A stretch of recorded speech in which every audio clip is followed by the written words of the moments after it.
tinggalku, subtema 2, keunikan daerah tempat tinggalku, pembelajaran 2. Sebelum masuk ke pembelajaran, Bu Risma ingin selalu mengingatkan kepada kalian untuk selalu patuh pada protokol kesehatan guna mencegah penyebaran virus COVID-19 seperti menjaga jarak, memakai masker, dan rajin mencuci tangan. Anak-anak, tujuan pembelajaran kita kali ini adalah yang pertama, kalian dapat mengetahui ragam tarian daerah di Indonesia.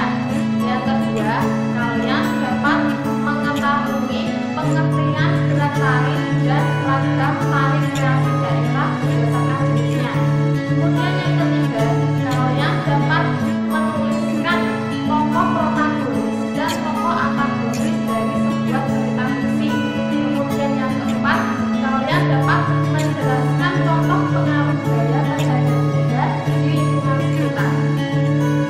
Bu Risma ingin bertanya dulu nih sebelum masuk ke pembelajaran. Dari daerah manakah kalian berasal? Adakah tarian daerah yang berasal dari daerah kalian? Apakah nama tarian daerah tersebut? Ya, seperti jawaban kalian tadi, bahwa dari setiap daerah pasti memiliki tarian daerah, dan tarian daerah tersebut pasti berbeda antara daerah satu dengan daerah yang lainnya. Nah, sekarang Bu Risma ingin kalian mendengar dan mengamati gambar dayu yang akan menjelaskan tentang seni tari dari daerahnya. Lalu isilah tabel tentang nama tari dan daerah asalnya di buku tugas kalian masing-masing. Kalian bisa bertanya pada orang tua atau teman kalian. Maka dapat disimpulkan bahwa Indonesia terdiri atas berbagai suku bangsa yang tersebar di berbagai daerah. Setiap daerah memiliki jenis tarian dengan keunikan tersendiri. Misalnya, keunikan tari Bali diantaranya dalam penampilannya, gerak-gerak tarinya dilakukan dengan energik dan dinamis. Selain Bali, daerah lain juga memiliki ragam tari daerah yang berbeda. Setelah mengisi tabel tadi, sekarang kalian sudah tahu kalau Indonesia memiliki keragaman jenis tari daerah. Berikut ini ada beberapa gambar tentang keragaman seni tari tersebut. Bisa kalian lihat kalau pada setiap gambar, busana, tata rias, iringan, properti, dan gerakan tariannya pasti berbeda. Itu semua disebut dengan unsur-unsur tari.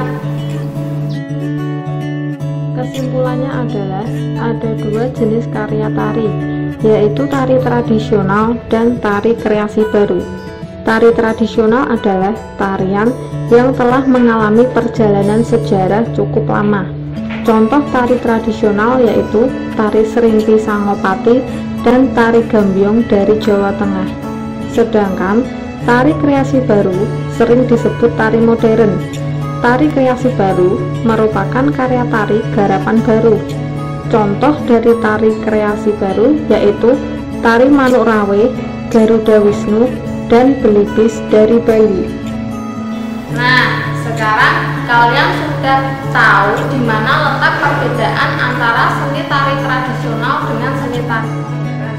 Ayo, sekarang cobalah isi tabel pengelompokan tari tradisional dan tari modern berikut ini. Kerjakanlah di buku tugas kalian. Mintalah bantuan orang tua kalian jika ada yang kalian tidak tahu.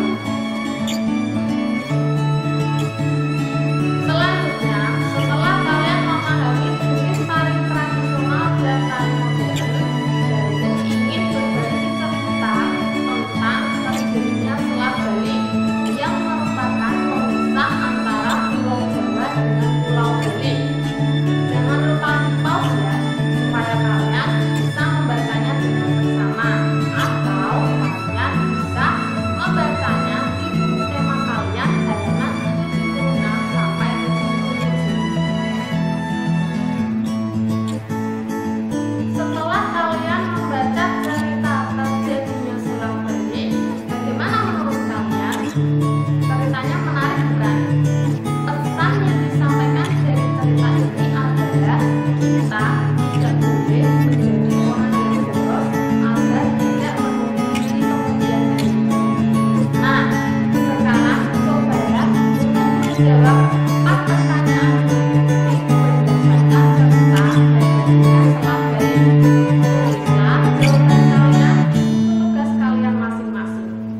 suatu benda, sekarang Bu Risma ingin mengajak kalian untuk melakukan sebuah kegiatan yang seru. Kalian simak baik-baik ya. Yang pertama, carilah gambar peristiwa gerakan benda. Misalnya, seorang bapak sedang mendorong mobil, motor, dan gerobak. Anak sedang memantulkan bola, dan anak sedang mengayuh sepeda.